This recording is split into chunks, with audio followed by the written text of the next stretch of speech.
This morning, President Trump is calling on Republicans to change the rules in the Senate to reopen the government. Trump posting overnight, it is now time for the Republicans to play their Trump card and go for what is called the nuclear option. Get rid of the filibuster and get rid of it now. The move would allow Republicans to pass a bill to fund the government with a simple majority instead of the 60 votes currently needed. But Senate Majority Leader John Thune has warned against this move, saying it could come back to bite Republicans whenever Democrats take power back. Meanwhile, millions of Americans fear their food assistance or SNAP benefits will run out tomorrow as the government shutdown drags on. I've gone to social media to ask for help from everyone that I could possibly think of. It now appears a federal judge hearing a lawsuit over emergency funding may step in. Judge Indira Talwani saying right now Congress has put money in an emergency fund for an emergency,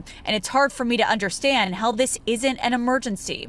Republicans argue it's not that easy. If they transfer funds from these other sources, it pulls it away immediately from school meals and infant formula. The judge dismissing the administration's explanation, saying, I want agency action, not lawyering. We're not going to make everyone drop dead. The judge could compel the administration to release the funds, but whether the Trump administration will comply remains to be seen. And even if it does, the emergency funding available would still fall short of the monthly SNAP payouts. Back on Capitol Hill, Democrats digging in, refusing to open the government until Republicans agreed to extend Obamacare subsidies to prevent health care insurance premiums from skyrocketing next year. A Utah woman we spoke to says even with the subsidies, her premium next year will rise from $495 to $753. And without the subsidies, it will more than quadruple to more than $2,100. We can't afford to double what it costs for us to live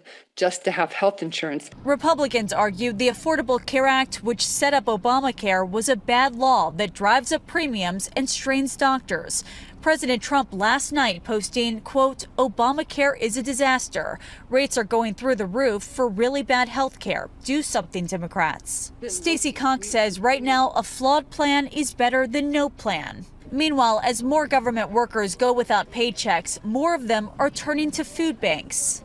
Honestly, this has been devastating. Wayne Barber says he's been an air traffic controller for 23 years. I'm still going to show up to work because that's what I swore an oath to do. But many air traffic controllers no longer getting paid are calling out sick, causing staff shortages and delays at major airports. At Orlando's airport yesterday, a warning that at one point there would be no certified air traffic controllers to land planes, forcing a ground delay. A shortage of air traffic controllers was already a big problem before the government shutdown. Now authorities warn if the shutdown drags on, especially through the Thanksgiving travel period, it'll be a disaster.